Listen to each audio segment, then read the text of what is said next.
Welcome back, everyone, to the 12th edition of the Friday Night Football Showdown, but the first edition of the postseason. I'm Blake Brandon, joined as always by Matt DiGregorio. Matt, some teams have already gotten a taste of the postseason. Others are just sitting down to the table, but what we do know, it's win or go home, and every single one of these teams that we have had a playoff game tonight. How fun is this, right? Some teams heading into the second round, others just trying to get started. First round action also happening around. They're all chasing a trip up to Oxford. State championships up at Vaught Hemingway this year. We'll jump around a little bit tonight, but starting in 7A, the Pearl Pirates heading down to Gulfport for a soggy first round matchup in 7A. Gulfport on the move first. Quarterback Nico Williams dropping back, finds Bishop Magruder down the sideline, extends the catch, extends the play. He's in for a 60-plus yard score. Admirals would miss the extra point, but they would still lead 6-0. Admirals on the move again. Williams finds Chris John Burks with a great concentration over the middle in the wet weather, catches it twice for the first down, but the Pearl defense buttons up at the goal line, led by Kavion Freeman.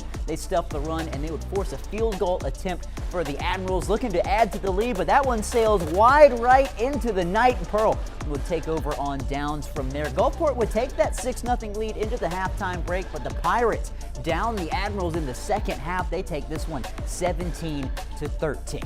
Over in 6A, George County hosting Terry up in Lucedale tonight. Deuce Knight and the Rebels trying to advance to the second round of the playoffs after a tumultuous beginning of the season. Pick this one up in the first quarter. This one, the Rebs' second drive. Brent Moody with the catch for the nice gain. The drive would stall, however, and landed Freivogel out to kick a 27-yard field goal. That one is good. George County up by 3. Terry looking to respond. Ashton Fair on the screen to RJ Hull. Breaks a few tackles. Appears like he goes down there. Refs say he stays on his feet, and that's all that matters. He makes it all the way into the end zone for 6. That gives the Bulldogs the lead. Next Rebels possession, Deuce Knight gets it to Bren Moody for another one. This time he scampers into the end zone for 6. The Rebels go up 10-7. This one was a high-scoring affair in the second half, but Terry comes back and they down the Rebels 41-39, the final. Up in the Pine Belt in 6A, this one not a very high-scoring affair. Pascagoula heading up to take on the Tigers in Hattiesburg. Second half, Panthers up, 7-0. Third quarter, here we go. Tigers vying to get back into this one. Hattiesburg backed up inside the 10. Deuce Vance with a catch from DeMarcus Baker to put them at midfield. Flash forward, now it's fourth down. Vance over the middle. There's Bobo Barnes for the first down. Great football name. Same drive, first and goal for Hattiesburg. Now Deuce Vance scans the hole, walks into the end zone, makes that one a 1-point game. All you need to do to tie it is hit the extra point. So here we go. These are not automatic. It is no good, and that would be the deciding factor in this game. Pascagoula takes this 7-6. They hang on, and they're on to round 2. Staying in the Pine Belt and 6A, 41-6 with West Jones leading Hancock. This is from the third quarter. First play from scrimmage, Caleb Holmes takes the handoff, and he just takes off all the way to the end zone for it. That is another Mustang TD. The PAT after that made it 48-6. Yeah, the next series, Hancock picking this one up with the ball. Zach DeLung gets the call and gets a yard. Later, Dylan Moran would find Galung again. The band for Hancock trying to do all they can. They're doing their part. Like I said, Moran to Galung, and he just gets thrown down there by Race Jones. West Jones takes this one 48-20 and keeps their undefeated season alive.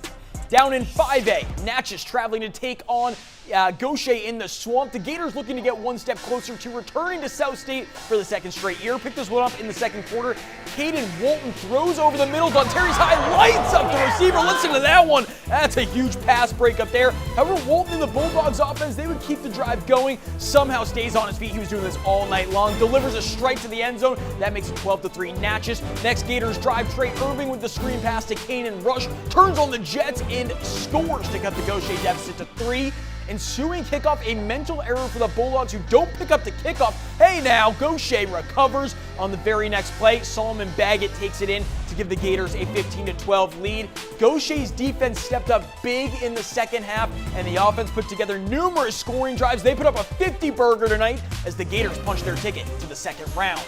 In 4A on the road, the Panthers are hosting the Pirates after a rather uneventful first possession from the Equipment Panthers. The pass Pirates trying to get things going. Lad Schreiber hands it off to Perry Williams, who breaks through the line of scrimmage, grabbing the first down there. Next play, Williams again breaking through several tackles before being brought down by the Panthers defense. A couple of drives later now, Williams once again just a dominant force for pass. Forces his way in for the pass touchdown. That would give them a 6-0 lead. PAT no good. Pass, though, would take this one in the end by 27-20 over Equipment, so they are moving on as well. In 3A, Noxubee County and St. Stanislaus battling out in the Bay. Pair of familiar opponents trying to make it to the third round. We'll start off with St. Stanislaus quarterback Ian Gonzalez-Rios. We say it every week. Takes the snap, looking to lob one deep. He'll find Ethan Galloway. That connection's worked all year long. He will walk in with ease. Noxubee with the ball now. Camario Taylor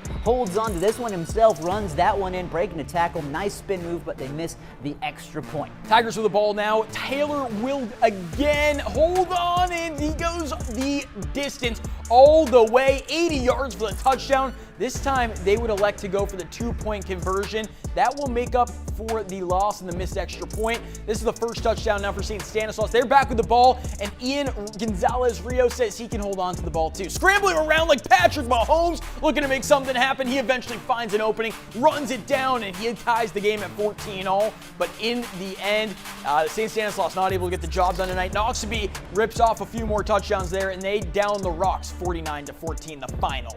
And 1A, second round playoff action taking place in Pascagoula tonight. West Tallahatchie, say that name a couple times. They're taking a long trip down south to play Resurrection, following a big opening kickoff return. The Eagles looking to try to cash into the end zone. Choctaws forcing a field goal attempt, and that's Ian Cumbus. He trots out and drills it to put Resurrection up 3-0. Ensuing West Tallahatchie drive. Yeah, see, there it is. Tallahatchie, who knows? Who cares? Because Isaac Day gets the snap and hits the edge. He's gone to the house. The Choctaws take their first lead of the night. Still in the first quarter now. Resurrection, they're looking for an answer, and Bryce Brown takes it down just shy of midfield. Later in the drive, you know this name, Daniel Pickens, he bulldozes his way in. That retakes the lead for Resurrection, and they go on to down West Tallahatchie 33-16. They're up to the third round of the playoffs in 1A, Blake.